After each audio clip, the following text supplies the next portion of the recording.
Cuando el pueblo de Israel sale Jacob por la hambruna y llegan a Egipto. ¿Sí se acuerdan cuando los hermanos de José se encontraron con él en Egipto? Todos los hermanos se encontraron con él.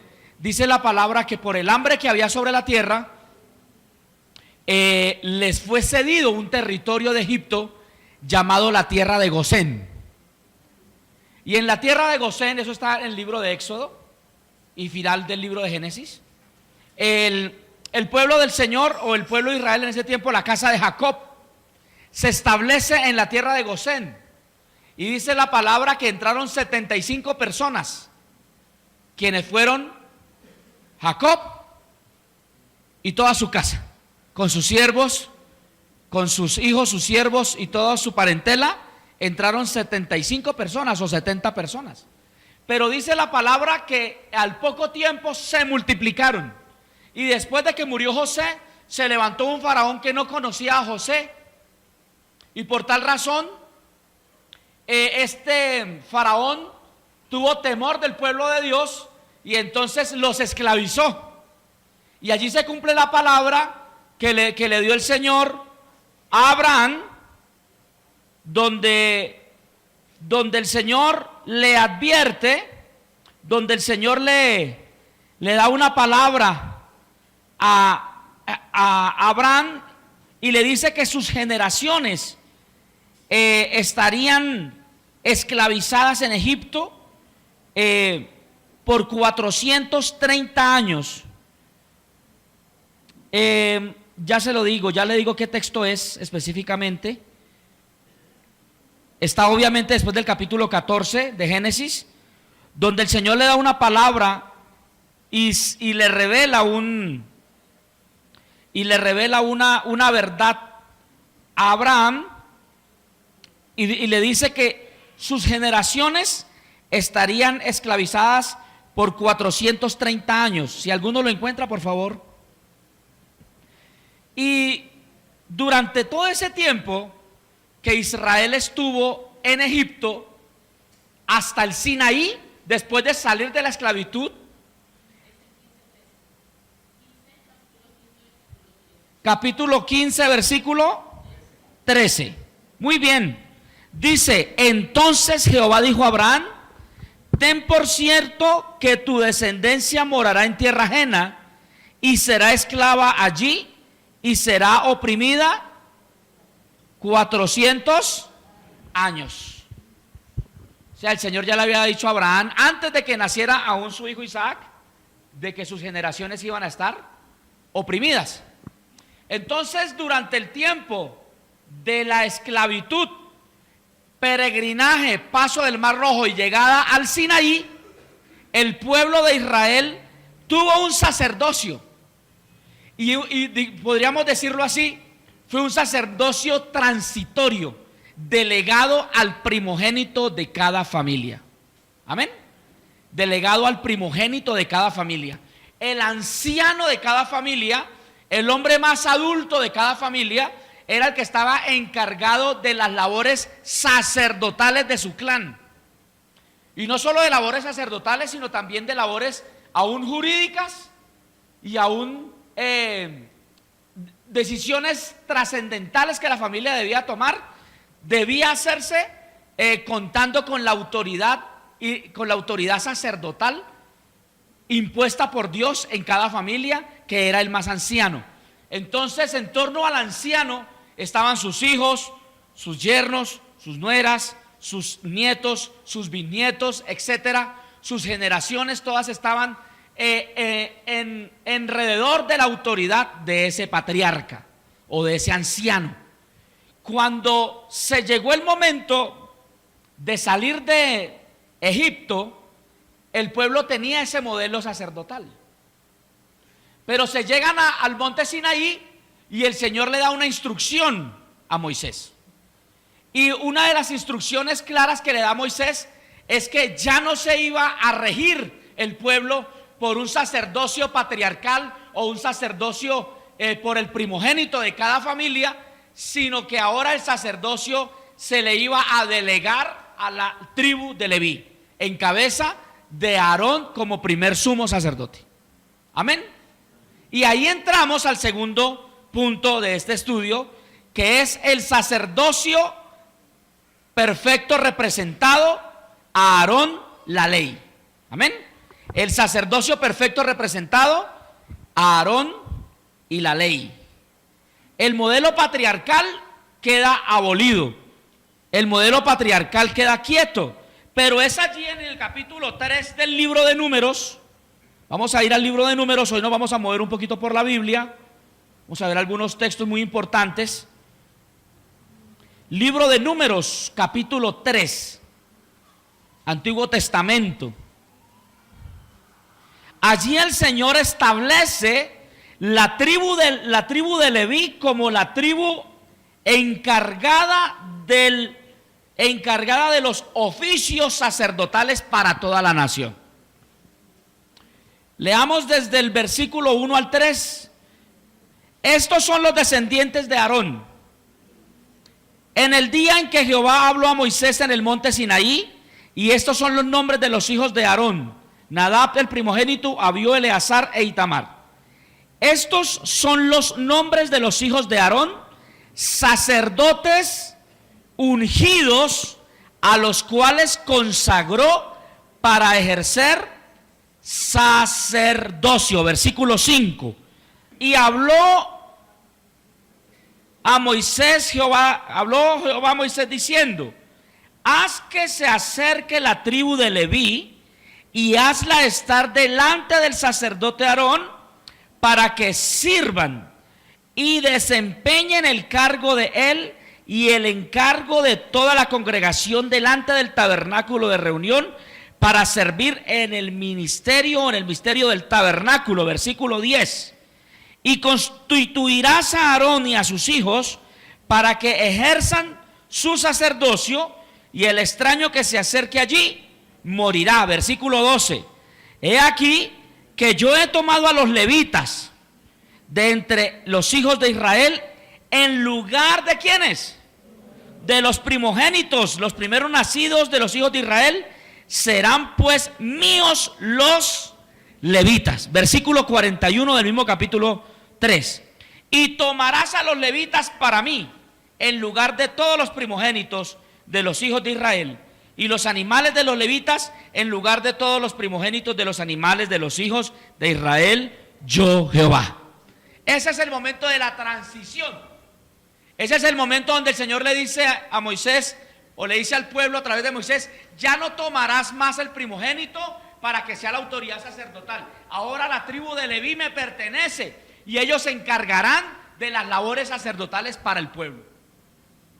Y allí empieza un nuevo tiempo, y lo podríamos llamar el modelo aarónico. Inicialmente, toda esta tribu de Leví, consagrada para los diferentes oficios del templo, del tabernáculo, para los diferentes oficios sacerdotales concernientes a las ofrendas, concerniente a las libaciones, concerniente a los holocaustos, concerniente a todas las labores que tenían que ver con relación a Dios. Ahora, hace 8 días veíamos que el sacerdote significa mediador. El nombre sacerdote o la expresión sacerdote significa mediador. Mediador entre los hombres y Dios, y mediador entre Dios y los hombres. Es decir, tiene una función mediadora tanto para el uno como para el otro. Entonces aquí se le está delegando la labor sacerdotal a la tribu de Leví. Entonces el modelo arónico es consagrado a Aarón como el primer sumo sacerdote, y la clase sacerdotal, los Coanim, como se llamaría en el hebreo, era una familia dinástica o las generaciones dinásticas de la tribu de Leví. La responsabilidad de ellos era la adoración. La responsabilidad de la tribu de Leví era mantener, transportar el tabernáculo y enseñar las leyes al pueblo. Ahora, la enseñanza de la ley, la enseñanza de la Torá o la enseñanza de todas las verdades espirituales para el pueblo ya no estaban a cargo del sacerdote, ya no estaban a cargo del primogénito de cada familia, sino ahora de la tribu de Leví. Es decir, que los levitas debían estar esparcidos en medio del pueblo también, enseñando la ley. Se ocupaban de los sacrificios y de lo relacionado con las ofrendas del pueblo. Dice la palabra en Ezequiel 44:23, apunte la cita. Ezequiel 44:23 dice: mas los sacerdotes levitas, ellos entrarán en mi santuario y enseñarán a mi pueblo a hacer diferencia entre lo santo y lo profano, y le enseñarán a discernir entre lo que está limpio y lo que no está limpio. Esa era su labor. Allí se resume toda la labor de los levitas. Tenían que entrar en el santuario del Señor y enseñar al pueblo a hacer diferencia entre lo santo y lo profano, entre lo limpio y lo no limpio. Esa era su tarea. Pero dentro de la labor, para no profundizar tanto en la labor de la labor levítica, aarónica, solo quiero resaltar algo, y es el día de la expiación. ¿El día de qué? El día de la expiación era la función central de la labor levítica bajo el ministerio o bajo el sacerdocio aarónico. El día de la expiación es como se llama en el hebreo el día del Yom Kippur. No sé si usted ha escuchado alguna vez eso. El día del Yom Kippur, que lo celebran los judíos. El pueblo de Israel lo celebra aún.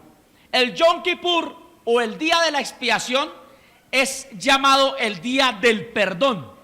Toda la nación debía prepararse para esa fecha. Más o menos, según nuestro calendario, es para el 19 o 13 de octubre, más o menos para esa fecha.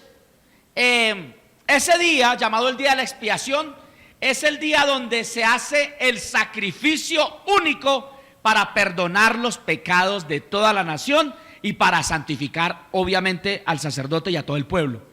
Entonces, la labor o el día del Yom Kippur era el día de perdón y limpieza de pecados. El sumo sacerdote presentaba sacrificio por todo el pueblo. La dinámica era básicamente esta, sin entrar en detalles. El sacerdote tomaba para sí un becerro para sacrificio por sí mismo y por su familia.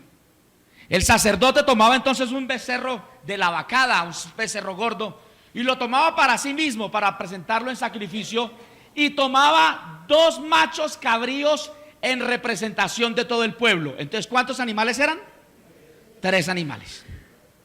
Ese día, el sacerdote se bañaba con agua fría y se ponía calzoncillos de lino, bata de lino, 16 de Levíticos estoy hablando.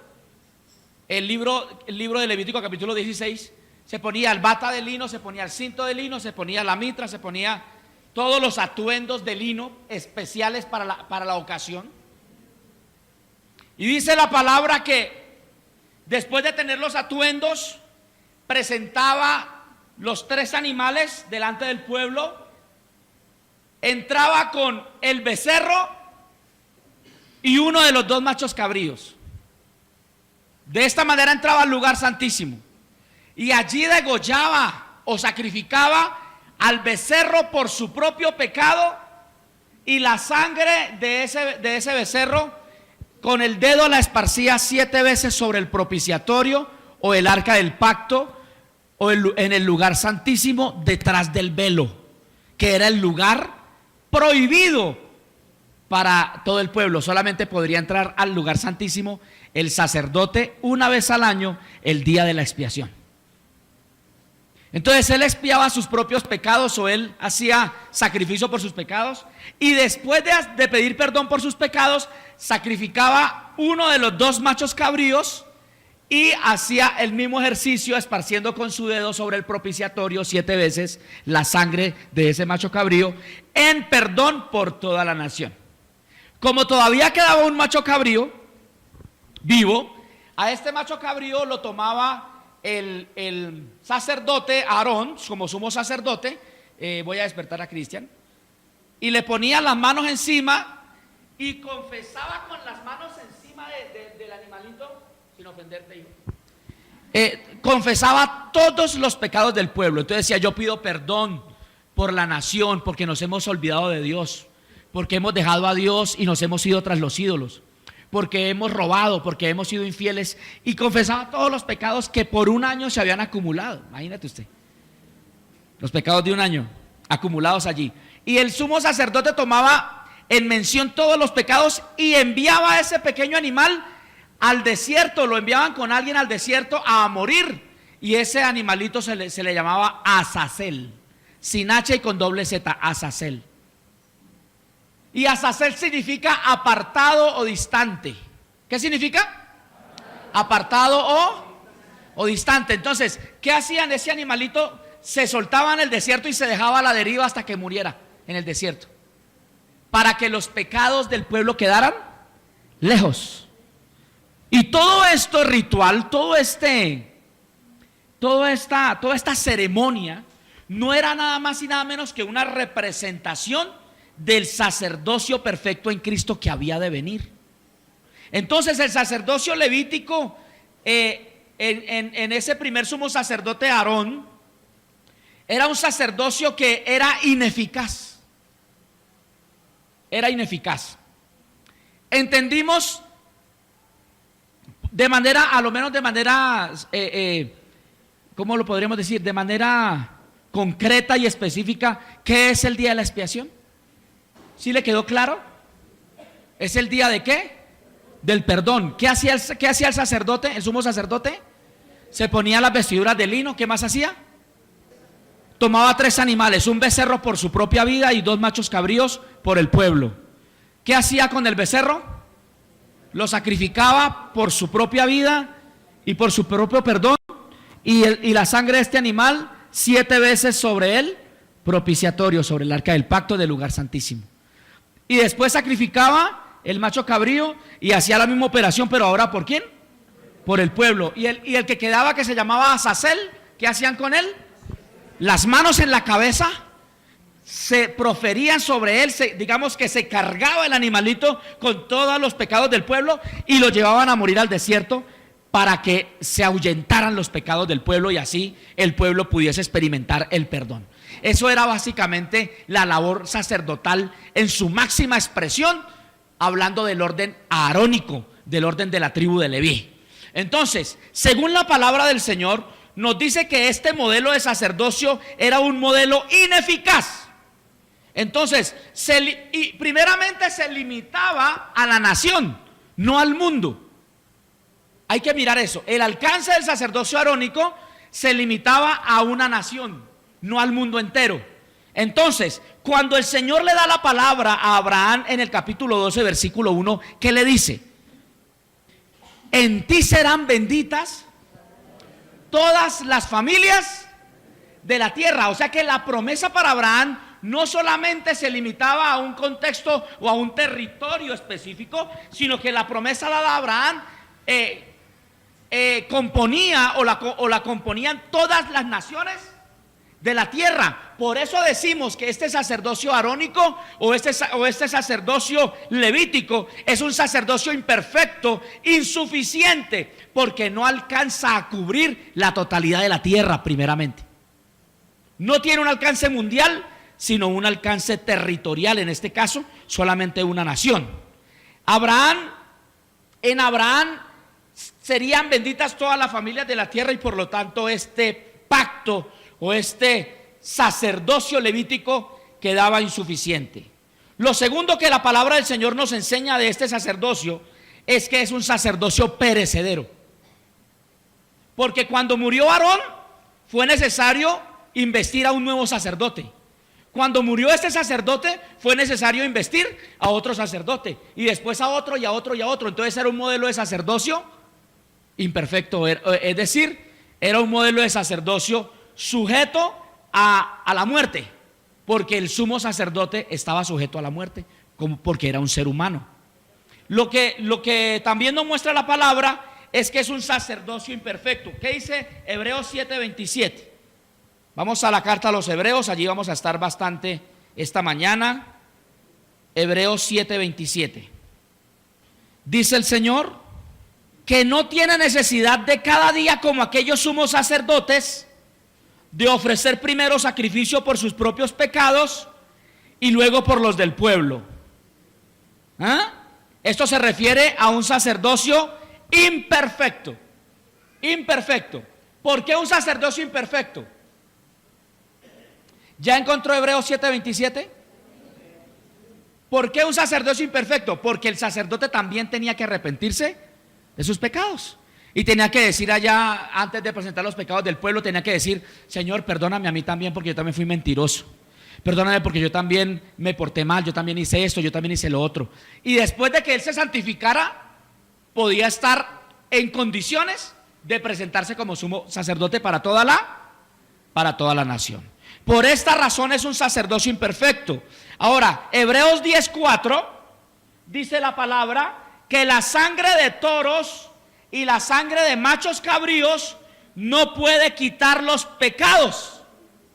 Esto significa que no era suficiente el sacrificio de animales para que hubiese perdón total o redención total del oferente. Entonces se muestra como un sacerdocio insuficiente. Y 10:11 del mismo, la carta a los Hebreos 10:11 dice: y ciertamente todo sacerdote está día tras día ministrando y ofreciendo muchas veces los mismos sacrificios que nunca pueden quitar los pecados. Es decir, que esos sacrificios arónicos se quedaban cortos. Los sacrificios arónicos no cumplían su propósito al 100%. Y por esta razón era necesario entrar a evaluar este modelo sacerdotal. Por eso es la urgencia de un cambio sacerdotal. Y el nuevo sacerdocio ya no vendría de la tribu de Leví, sino de la tribu de Judá. ¿En quién? ¿En quién? En Cristo mismo. Entonces, Génesis 49:8, la palabra del Señor dice que Jacob empezó a bendecir a cada uno de sus hijos. Y cuando llega a Judá, expresa una promesa sacerdotal, o expresa cómo del linaje del sacerdocio o del linaje de Judá se levantaría el sacerdocio eterno. ¿Alguno encontró Génesis 49? 49:8 dice la palabra: Judá, te alabarán tus hermanos, tu mano en la cerviz de tus enemigos. Los hijos de tu padre se inclinarán a ti, es decir, tus hermanos. Cachorro de león, Judá, de la presa subiste, hijo mío. Se encorvó, se echó como león, así como león viejo. ¿Quién lo despertará? No será quitado el cetro de Judá, ni el legislador de entre sus pies, hasta que venga a Silo. Y a él se congregarán los pueblos, atando a la vid su pollino, y a la cepa el hijo de su asna. Lavó en el vino su vestido, y en la sangre de uvas su manto, sus ojos rojos del vino, y sus dientes blancos de la leche. Cuando uno lee ese texto, sabiendo que la fuente de esa palabra es un viejito que se está a punto de morir, Jacob, que está dando sus últimos deseos a sus niños, a sus chicos, sus jóvenes hijos, uno podría decir: ¿cómo es que Jacob profiere una palabra así sobre Judá? Ahora, ¿quién fue Judá? No vamos a entrar en detalle, pero creo que Judá dejó empeñado su anillo, su talabarte y su báculo. ¿Por qué? Por el amor de una mujer. Entonces uno dice: ¿cómo es que el Señor va a sacar el linaje de su hijo detrás de un hombre que cometió tantos errores? Pero escúcheme bien, ya había una palabra dada. Y no quiero entrar en detalles, pero un día estos hablamos de ese tema específicamente. Pero de ese linaje judaico nace ahora la descendencia del Cordero de Dios, que, como dice la palabra, quitaría el pecado no solo de una nación, no solo de Israel, sino de todo el mundo, de lo cual usted y yo somos beneficiarios. Entonces, amado, aquí el cambio sacerdotal trae también un cambio de tribu. Hebreos 7:14 dice el Señor: porque manifiesto es que nuestro Señor vino de la tribu de Judá, de la cual nada habló Moisés tocante al sacerdocio. Es decir, no se esperaban que de la tribu de que de la tribu de Judá el Señor tuviese en mente extraer línea sacerdotal y mucho menos el sacerdocio eterno en Cristo Jesús. Entonces, en el orden ya no arónico, el nuevo sacerdocio, que es el tercer punto de este estudio y el último, el sacerdocio perfecto cumplido en Cristo, la gracia. El sacerdocio perfecto cumplido en Cristo, la gracia. ¿Cuál es el primero? El sacerdocio anunciado. Melquisedec, la promesa. El segundo, el sacerdocio perfecto representado. Aarón, la ley. Y ahora este tercero y último, el sacerdocio perfecto cumplido, Cristo, la gracia. Amén, mi amado. Entonces, en ese es que estamos. ¿Cuándo inició la gracia para el mundo? ¿Cuándo la dispensación de la ley dejó de tener vigencia y entramos a la dispensación de la gracia? Cuando Cristo muere en la cruz y empieza el nuevo tiempo para el mundo. ¿Cuándo se termina la dispensación de la gracia? Con el rapto de la iglesia. ¿Está claro? Ahora, somos nosotros hoy beneficiados, somos nosotros hoy creyentes bendecidos por la gracia de Dios. Pero la gracia de Dios tendrá un límite. La gracia de Dios tiene un límite, y ese límite será cuando suene la trompeta y dice la palabra que seremos arrebatados. Desde ese momento, los que se quedan entran a una nueva dispensación. ¿Cuál dispensación? La tribulación y la gran tribulación. Y ya no habrá gracia. Ya no habrá gracia. Y ese es otro tema. Pero ahora en Cristo hay un nuevo sacerdocio. ¿Cuál sacerdocio? Según Hebreos 5:10, que lo repite la palabra tantas veces, pero lo vamos a leer. Dice: y fue declarado por Dios sumo sacerdote. ¿En cuál orden? ¿En el orden de quién? De Melquisedec. En el orden de Melquisedec. Y bueno, hace 8 días hablamos todo lo que la palabra de Dios nos habla de Melquisedec y a quién representa. Entonces, ahora en este nuevo nivel, en este nuevo sacerdocio, según el orden de Melquisedec, ya no en el poder de la ley, sino en el poder de una vida indestructible, según Hebreos 7:16. Leámoslo. Hebreos 7:16. Leámoslo todos. Leamos desde el 15. Y esto es aún más manifiesto: si a semejanza de Melquisedec se levanta un sacerdote distinto, no constituido conforme a la ley del mandamiento acerca de la descendencia, sino según el poder de una vida indestructible. ¿En quién hay vida indestructible? En Cristo. Ya no es un sacerdote que se envejece. Ya no es un sacerdote que tiene que entrar con bastón al lugar santísimo. Ya no es un sacerdote que le da tos. Ya no es un sacerdote que le da catarro. Ya no es un sacerdote que lo pican los zancudos. No. Es un sacerdote que está por encima de la corporalidad humana. Un sacerdote que se presenta como indestructible. Ese es el nuevo sacerdocio según la gracia.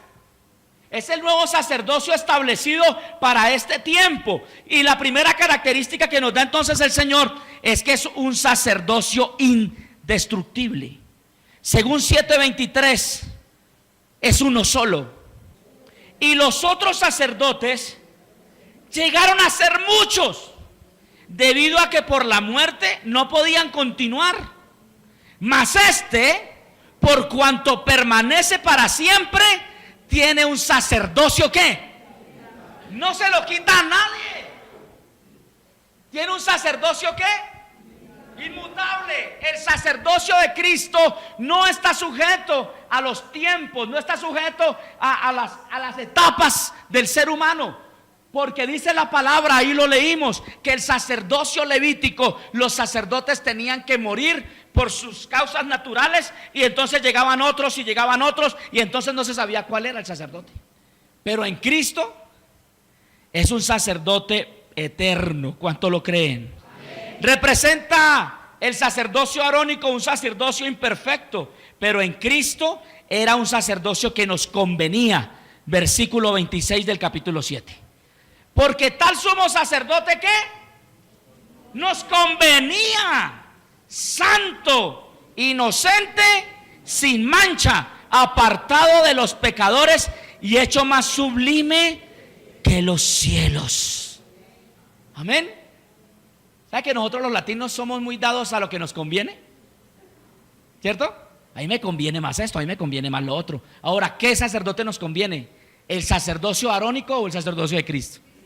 Claro que sí, el sacerdocio de Cristo. ¿Por qué razón? Porque es un sacerdocio santo, sin mancha y apartado ¿de qué? De los pecadores. Eso dice el texto. Entonces, se ofreció a sí mismo, haciéndose sacerdote para siempre. Versículo 27. Que no tiene necesidad cada día, como aquellos sumos sacerdotes de la ley, de ofrecer primero sacrificio por sus propios pecados y luego por los del pueblo. Porque esto lo hizo una vez, ofreciéndose a sí mismo. Porque la ley constituye sumos sacerdotes a débiles hombres, pero la palabra del juramento posterior a la ley, al Hijo hecho perfecto para siempre. ¿Cuánto damos un aplauso al Rey de Reyes? Mi alma te alaba, Señor.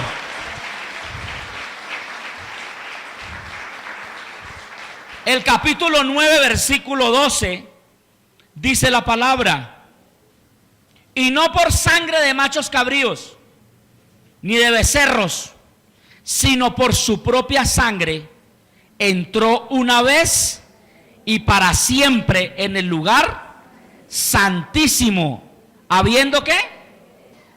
Gloria a Dios por eso, hermano.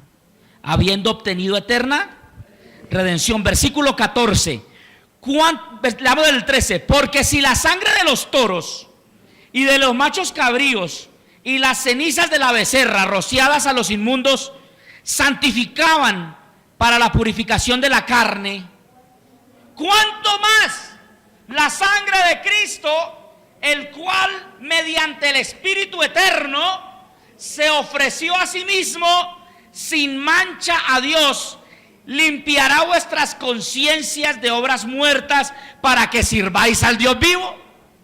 ¡Ah, qué linda palabra!, ¿no? O sea, si la sangre de los toros y la sangre de las cenizas de los becerros le daban limpieza al pecador, ¿cuánto más la sangre del Hijo de Dios no podrá también rescatar, salvar, santificar al pecador y ponerlo a punto para que le sirva a Dios integralmente? Eso es lo que dice la palabra. Entonces, amado, en el sacerdocio cumplido en Cristo vemos y podemos sencillamente ver por la palabra cómo el Señor nos lo presenta como el sacerdocio que el mundo necesita, ya no en debilidad humana, sino en perfección divina. Y dice la palabra en el capítulo 10, versículo 20 del mismo texto, de la misma carta. Dice, leamos desde el 19. Así que, hermanos, teniendo libertad para entrar en el lugar santísimo por la sangre de Jesucristo, por el camino nuevo y vivo que Él nos abrió a través del velo que es su carne, y teniendo un gran sacerdote sobre la casa de Dios. Y lo que quiero explicarle: el tabernáculo tenía tres partes. ¿Cuáles eran? El atrio, el lugar santo y el lugar santísimo. ¿Dónde ministraban los sacerdotes todos los días? En el lugar santo. En el lugar santo. ¿Cada cuánto entraba el sacerdote al lugar santísimo? Cada año. ¿En cuál fiesta? El día de la expiación o el día del Yom Kippur. Si usted quiere, es así, Yom Kippur. Ahora, ¿qué se hacía el día del Yom Kippur? El sacerdote entraba ¿a dónde? que representa, digamos, este altar. Entonces él subía al altar y tomaba entonces la sangre del becerro, ¿no? Por sí mismo, y con el dedo 7 veces, y después la sangre del macho cabrío por el pueblo 7 veces sobre el propiciatorio. Ahora, cuando Cristo viene, ya no se necesita el becerro ni el macho cabrío. Y dice la palabra que el velo que separaba el lugar santo del lugar santísimo se rasgó. ¿Y cómo se rasgó? Dice la palabra que cuando Cristo murió en la cruz, su carne se rasgó. Y en el momento de él entregar su espíritu, dice la palabra que hubo un terremoto. Y dice la palabra que el velo del templo se rasgó de arriba. El velo del templo era más o menos una cortina de 18 centímetros de ancho,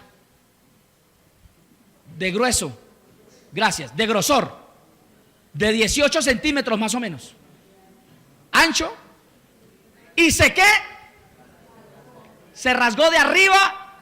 Y dice el texto que el velo ha sido roto, y el velo representaba la carne del sacerdote, de la carne del cordero. Y al rasgarse, entonces, ¿qué hay?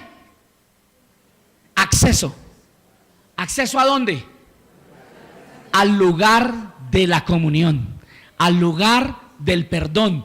Por eso usted y yo todos los días podemos venir a la presencia de Dios y decirle: Señor, he pecado, Señor, he fallado, Señor, he cometido pecado. Y dice la palabra que nuevas son cada mañana sus misericordias. Y la palabra dice: venid a mí los que estáis trabajados y cargados, que yo os haré. No nos dice que tenemos que esperar hasta el día del Yom Kippur para venir a que nos perdonen los pecados, ni tenemos que traer becerros ni carneros, porque ya el sacrificio está hecho. En la cruz del Calvario Cristo se entregó y con su propia sangre expió los pecados de todo el mundo. Por eso usted y yo estamos aquí, por eso hay una esperanza, por eso estamos hoy en este sacerdocio perfecto, en el cumplimiento del sacerdocio en Cristo Jesús. Entonces ya hay acceso, ya hay entrada, ya hay cómo acceder a la presencia del Señor sin necesidad sin el peligro de morir, porque todo aquel que entraba al lugar santísimo fuera de tiempo o sin la investidura correcta moriría irrevisiblemente, pero ya no es así. Ahora, ¿cuál es la invitación ahora? ¿Cuál es la invitación que el Señor nos hace? ¿Por qué ahora en este nuevo tiempo de sacerdocio? ¿Qué significa para nosotros esto? ¿Qué significa para usted y para mí este sacerdocio nuevo en Cristo? El sacerdocio perfecto cumplido en Cristo. Lo dice el texto, capítulo 10 de Hebreos, versículo 22. ¿Cuál es la invitación primera que nos hace? Acerquémonos con corazón sincero, en plena certidumbre de fe, y purificados los corazones de mala conciencia, y lavados los cuerpos con agua. A lo primero que nos invita el sacerdocio perfecto de Cristo es a la santificación. ¿A qué nos invita? A la santificación. O sea, Cristo murió en la cruz del Calvario y entregó allí su cuerpo y se sacrificó con su propia sangre para hacer expiación por los pecados de todos nosotros. ¿Y cuál es nuestra parte? ¿Para qué lo hizo el Señor? ¿Por qué lo hizo? ¿Qué razón tenía? Lo primero que nos invita a la palabra es para que nos acerquemos, para que ya no estemos en los atrios ni en el lugar santo. Ahora es tiempo de todos estar ¿a dónde? En el lugar santísimo. Entonces nos dice: acérquense, acérquense, acercaos con corazón sincero, acérquense con fe. Pero ¿sabe para qué nos debemos acercar? Para limpiarnos. ¿Será que hay alguno aquí que necesite ser limpio? Yo soy el primero que levanto la mano. ¿Cierto que sí? Todos necesitamos ser limpios. Y la invitación del Señor es: acérquense para que puedan ser limpios. ¿Qué es lo segundo que la palabra nos invita a través del sacrificio de Cristo? A mantener firme sin fluctuar la esperanza de la profesión de nuestra esperanza. 10:23. Mantengámonos ¿qué? Firmes, sin fluctuar la profesión de nuestra esperanza, porque fiel es el que prometió. Mire, a diferencia de la religión, el sacrificio de Cristo nos invita a venir al altar a pedir perdón, pero a esforzarnos por mantenernos en este escenario. ¿Sí me hice entender? Es decir, yo vengo, yo me acerco de donde quiera que esté, perdido en el mundo, en mis pecados, en mi maldad, en lo que sea. Vengo al altar de Dios y pido perdón. La pregunta es, ¿Dios me perdona? Sí. ¿Ahora qué debo hacer? ¿Salgo de aquí nuevamente a revolcarme a donde estaba? ¿Vuelvo a mis pecados? ¿Vuelvo a mis prácticas pecaminosas? ¿Vuelvo a mi inmoralidad? ¿Vuelvo a mi borrachera? ¿Vuelvo a eso? ¿Qué debo hacer? Perseverar sin fluctuar en la esperanza. Es decir, hacer de mi vida con Dios una vida continua, de mantenerme firme con Dios, de mantener la comunión con Él, de estar de este lado del velo, en oración, en búsqueda, en santificación. Pero ahora que me dice que debo estar aquí y que debo luchar por mantenerme en comunión con Dios, me da otro consejo y me dice: considera a los que están al lado tuyo, porque ellos también tienen debilidades. Lea el siguiente versículo. ¿Qué dice el texto? Consideraos, estimulaos los unos a los otros al amor. Considera el que está al lado suyo, porque sabe, amado, el que está al lado suyo también tiene faltas. El que está al lado suyo también tiene errores como yo los tengo. El que está al lado suyo también tiene debilidades. Pero ¿qué me dice la palabra? Que lo debo ¿qué? Considerar. Considerar. Es decir, si alguien se me está durmiendo en el culto, yo tengo que considerarlo porque vino cansado, porque pasó una mala noche. ¿O lo despertamos? Hay que considerar. Dígale que está al lado suyo: hermano, lo considero, pero no se duerma. Dígale: lo considero. Si usted viene cansadito, pero no se duerma. Entonces, ¿qué debemos hacer con nuestros hermanos que están al lado nuestro?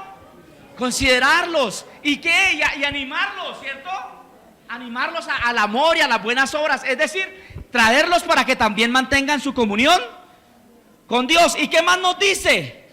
Teniendo en cuenta, el versículo 25 dice: y no se deje de congregar, hombre. ¿Cierto que sí? ¿Qué dice el versículo? No dejando de congregarnos, como algunos tienen por costumbre. Yo no voy a la iglesia hoy, y no me pregunte, yo no voy a ir. Y a la otra semana, no, y tampoco voy a ir. ¿Y qué va a hacer? Y pasa un mes, y pasan 3 meses, ¿y sabe qué pasó? Cayó en el vacío de lo que dice el texto. No te dejes de congregar, como algunos tienen por costumbre. Porque la vida congregacional hace parte dinámica de la fe, hace parte dinámica del crecimiento, de la formación espiritual, de lo que Dios está haciendo con mi vida, con mi familia, de mi formación. Entonces dice: no se deje de congregar. Pero ¿por qué nos da estas instrucciones? Porque el día del Señor está cerca.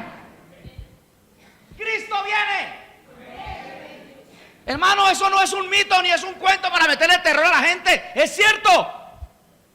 Todas las señales se cumplen delante de nuestros ojos. Hace unos días atrás salió la luna roja, ¿no? La luna de sangre. Ay, la luna de sangre, y todos se toman fotos, selfies, la ponen online, y bueno, en fin. Pero más que un acontecimiento natural, es un cumplimiento profético. Acuérdense que el Señor dijo: la luna se convertirá en sangre, que es la manera en que el escritor percibía la luna roja que estamos viendo ahora. Cuando vemos que hay guerras y rumores de guerras, se levantará nación contra nación y reino contra reino. Oiréis de terremotos, catástrofes, oiréis de cosas. ¿Y qué es lo que estamos viendo hoy? Todo lo que la palabra dice. Entonces no tenemos excusa. No estamos jugando a ser cristianos, no estamos jugando a la iglesita. Nuestra vida de fe y nuestra profesión de fe debe ser en serio, porque cuando Cristo venga, será el cumplimiento de lo que tanto se ha predicado por tantos siglos y siglos en la palabra. Lo que nuestros abuelos nos decían: Cristo viene pronto, hijo. Lo que nuestras generaciones nos venían diciendo: Cristo viene pronto, Cristo viene pronto. De pronto nosotros moriremos y Cristo no ha venido, pero nuestras generaciones venideras lo seguirán proclamando. Cuando un creyente muere en Cristo, muere así. Lo viene en el cajón así. ¿Por qué? Yo he visto muchos hermanos, yo he tenido que ir a enterrar muchos hermanos de la iglesia y otros que tienen la esperanza en su corazón, la esperanza de la vida eterna, y mueren así. ¿Por qué? Porque tienen una esperanza. Porque saben que el estar ahí en ese ataúd es transitorio. La muerte no es un fin, la muerte es una puerta. La muerte no es un fin, la muerte es una puerta, es un umbral. Y cuando nosotros vamos con mi esposa o vamos a algunos funerales de creyentes o no creyentes, por lo general en los funerales hay creyentes y no creyentes. Entonces los hermanos, los familiares creyentes del que ha partido, le dicen: pastor, comparta algo ahí, comparta algo ahí. Entonces yo le digo: dígale a su familia. Si ellos están de acuerdo, listo. Si no, pues no. Entonces, como están sensibles, entonces sí, dígale a su pastor que comparta algo. Cantamos Puedo confiar en el Señor, cantamos Más allá del sol, cantamos Cuando allá se pase lista, todos esos coros lindos. Pero después yo le digo a los oyentes, les digo: mire, algún día usted y yo estaremos de este lado de la sala. No estaremos de ese lado, sino de este lado. No sabemos cuándo, pero cuando nos corresponda debemos estar en paz con Dios. Hoy despedimos el cuerpo de Pepito Pérez. Pepito Pérez dejó una herencia, no tanto una herencia material, una herencia espiritual. ¿Qué herencia espiritual dejó don Pepito Pérez a sus generaciones? Si era un hijo de Dios, pues hablamos de las cosas lindas que él dejó, de su ejemplo, de su búsqueda de Dios, de su fe. Pero si era un impío, entonces decimos: no sabemos qué herencia dejó, pero la tristeza de sus corazones lo demuestra.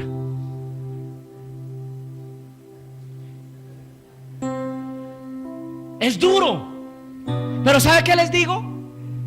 No hay nada que hacer por don Pepito. Él ya se fue.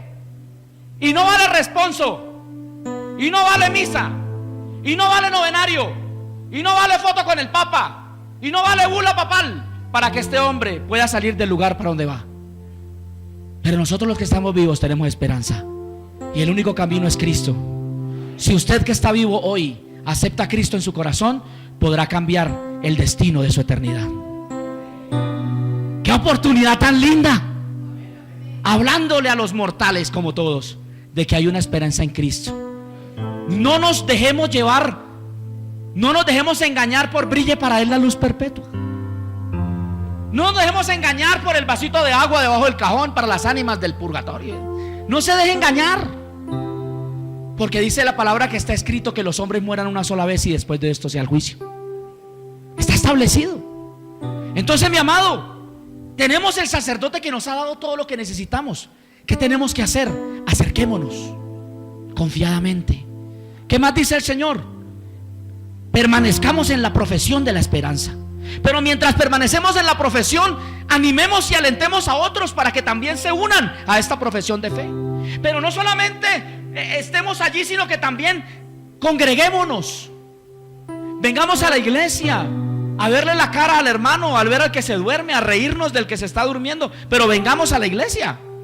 No dejemos de congregarnos, porque es importante. Ahora, dice la palabra, teniendo en cuenta que la venida de Cristo está cerca. Y ojo, versículo 10, capítulo 10, versículo 26.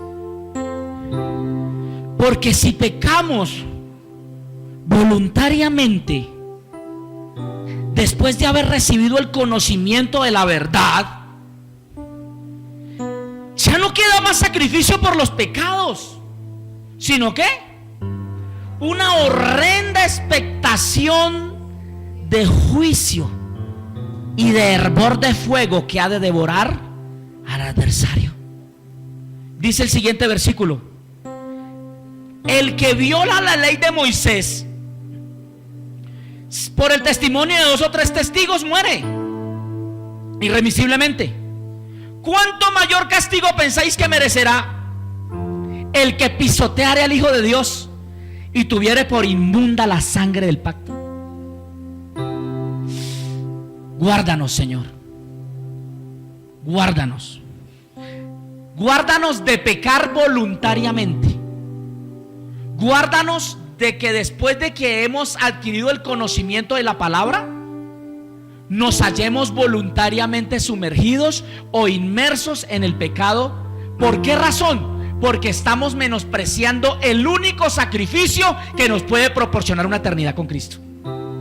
Y si usted y yo estamos pecando deliberadamente después de tener conocimiento de la verdad, dice la palabra que ya no queda más sacrificio, porque estamos despreciando el único. Y si para mí el sacrificio de Cristo me importa un comino y hago con mi vida lo que yo quiero, entonces ¿qué te queda y qué no? ¿Y qué me queda? Juicio. ¿Qué me queda? Condenación. ¿Qué me queda? Quizá desde los púlpitos hoy no predicamos esto. Quizá desde los púlpitos hoy predicamos: hermano, traiga su ofrenda y sus cadenas y sus anillos al altar. Pero ¿qué de esto? ¿Qué de la fe? ¿Qué de la santidad? ¿Y qué de evaluar o tener en cuenta la sangre que se vertió por nosotros? El cuidado que debemos tener nosotros por nuestra salvación. El cuidado que debemos tener por no tener en poco la sangre del pacto.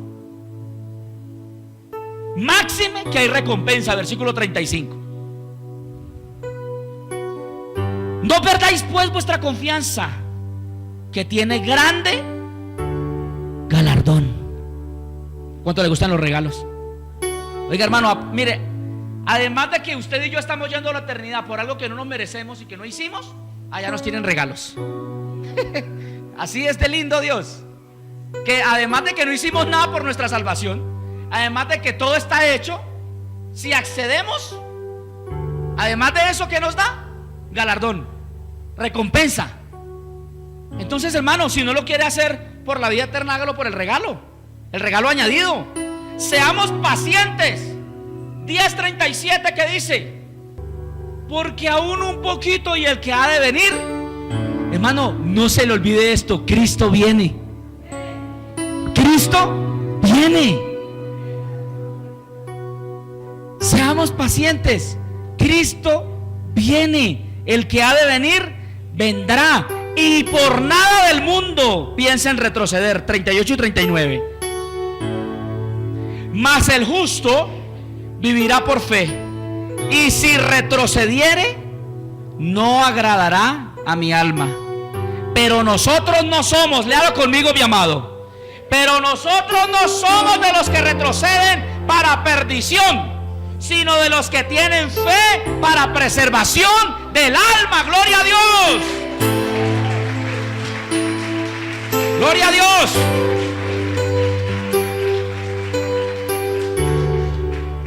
Retroceder nunca, rendirse jamás. ¿Se vieron esas películas? Espiritualmente hay que decir eso: retroceder nunca, rendirme jamás. Entonces, mi amado, la verdad es que con este nuevo oficio sacerdotal de Cristo, todos somos sacerdotes. Amén. Apocalipsis 1:6 dice: y nos hizo reyes y sacerdotes para gloria de nuestro Padre Dios. Primera de Pedro 2:9 dice que nos hizo reyes y sacerdotes para que anunciéis las virtudes de aquel que os llamó de las tinieblas a su luz admirable. Vosotros que en otro tiempo no erais pueblo, ahora venimos a ser pueblo de Dios, dice el Señor. Ahora, ¿somos llamados a ser sacerdotes? Y entonces los sacerdotes de este tiempo, ¿qué debemos hacer? ¿Qué debemos hacer los sacerdotes de este tiempo? Usted como sacerdote de este tiempo, sacerdote, hijo de Dios. Porque si nos hizo reyes y sacerdotes, pues somos reyes y sacerdotes. No solo sacerdotes, somos reyes y sacerdotes. Ahora, ¿para qué? ¿Cómo empieza ese sacerdocio? El sacerdocio, según Dios, empieza con un autosacerdocio. ¿Cómo empieza? Con un autosacerdocio. Es decir, yo debo ministrarme a mí mismo como sacerdote de Dios. ¿Cuál es el primer templo para ministrar? Algunos tienen catedral, otros tienen templo. Pero ¿qué tenemos que hacerlo? ¿Qué tenemos que hacer con él? Administrarlo como sacerdotes. La palabra del Señor dice que somos templo del Espíritu. Por tal razón nuestro sacerdocio empieza ¿cómo? Con nosotros mismos. No puedo yo pretender ser sacerdocio al mundo si no soy sacerdote para mí mismo. Y el principio sacerdotal inicia cuando yo mismo ministro sacerdocio a mi vida, mayordomo de la presencia de Dios para mí mismo.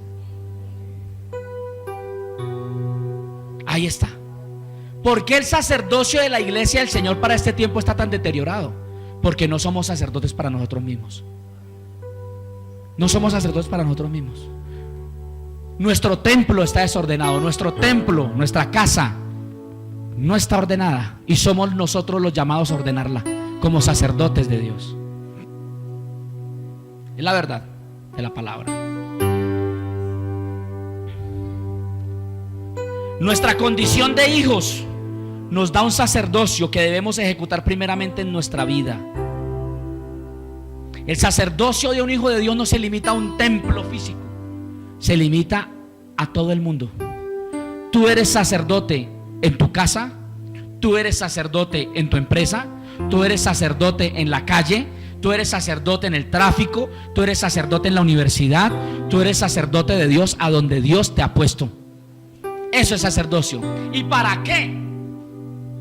Para que anunciéis las virtudes de aquel que nos llamó de las tinieblas a la luz. Es decir, yo soy el que anuncio el sacerdocio de Cristo. ¿Cómo lo anuncio? Con mi manera de vivir. ¿Cómo lo anuncio? Con mi manera de tener comunión con Dios. ¿Cómo lo anuncio? Cuando hablo a otro de Cristo. Porque como sacerdote soy mediador entre los hombres y Dios, y entre Dios y los hombres. Ahí tenemos un reto grande, iglesia. ¿Cómo estamos ejerciendo nuestro sacerdocio? Ser hijo de Dios, independiente de ser varón o mujer, me hace sacerdote. Ser hijo de Dios me hace sacerdote. En el tema sacerdotal del Antiguo Testamento, el sacerdocio solamente se limitaba al varón. Pero en el sacerdocio según Cristo, todos somos sacerdotes. Yo pensé que las hermanas se iban a poner más contentas, pero bueno, todos lo somos. Ahora, como sacerdotes debemos presentar delante de Dios un sacrificio racional, como Romanos 12:1. ¿Qué dice Romanos 12:1? Así que, hermanos, por la misericordia de Dios os ruego que presentéis vuestros cuerpos en sacrificio vivo, agradable, santo, agradable a Dios, que es vuestro culto racional. Es decir, debemos ser conscientes de presentar ofrendas delante de Dios con el entendimiento. No os conforméis a este mundo, sino que renovaos por medio de la renovación de vuestro entendimiento, para que comprendáis cuál sea la buena voluntad de Dios, agradable, y eso significa un sacerdocio para este tiempo. Ya voy a terminar, mi amado. Por último, 2 de Corintios 5:10, termino. Porque es necesario que todos nosotros comparezcamos ante el tribunal de Cristo, para que cada uno reciba según lo que haya hecho mientras estaba en el cuerpo, sea bueno o sea malo. Es decir, ¿por qué cierro con este texto? Porque cada uno de nosotros tendremos que compadecer a un tribunal, sin el pastor, sin el líder, sin el anfitrión, sin el papá y sin la mamá. Tenemos que acudir a ese tribunal solitos. ¿Para qué? Para que sea juzgado lo que hicimos mientras vivimos en este cuerpo. haya sido bueno o haya sido malo. El sacerdocio anunciado, representado y cumplido ya está.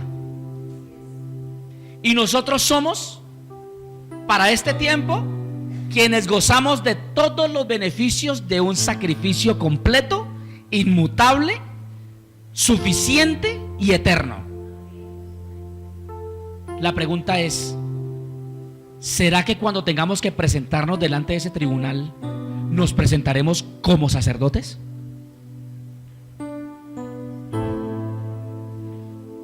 ¿O nos presentaremos de qué manera? Todos tenemos un llamado sacerdotal para este tiempo, sin excepción. Es que yo soy muy joven. Es que yo tengo 15. Es que yo tengo 12. No, todos.